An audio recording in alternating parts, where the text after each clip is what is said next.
ఓట్ల కోసం కాంగ్రెస్ పార్టీ ఎంతకైనా తెగిస్తుందనడానికి ఇదే నిదర్శనం. మహిళలు వాడే శానిటరీ ప్యాడ్స్ను కూడా హస్తం పార్టీ వదలలేదు. బీహార్ అసెంబ్లీ ఎన్నికలు దగ్గర పడుతుండటంతో గిమ్మిక్కులు మొదలుపెట్టిన కాంగ్రెస్ శానిటరీ ప్యాడ్స్ ప్యాకెట్లపై రాహుల్ గాంధీ ఫోటోను ముద్రించి ప్రచారం చేస్తోంది.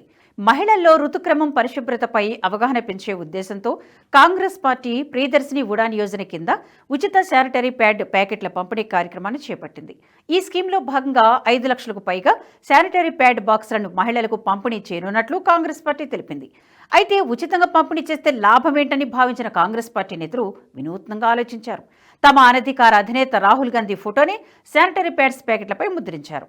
ఇది కాస్త రాజకీయ దుమారానికి కారణమైంది. మహిళల కోసం ఉద్దేశించిన శానిటరీ ప్యాడ్ ప్యాకెట్లపై రాహుల్ గాంధీ చిత్రం ఎందుకని ప్రత్యర్థి పార్టీలు దుమ్మెత్తిపోస్తున్నాయి. అటు మహిళలు కూడా కాంగ్రెస్ పార్టీ చర్యను చేదరించుకుంటున్నారు. కొసమెరుపు ఏంటంటే, బీహార్లో ఎన్డీఏ కూటమి ప్రభుత్వం అమలు చేస్తున్న మై బెహెన్ సమ్మాన్ యోజన కింద నెలకు 2,500 స్టైఫండ్ హామీకి అనుగుణంగానే కాంగ్రెస్ పార్టీ ఈ డ్రైవ్ చేపట్టిందట.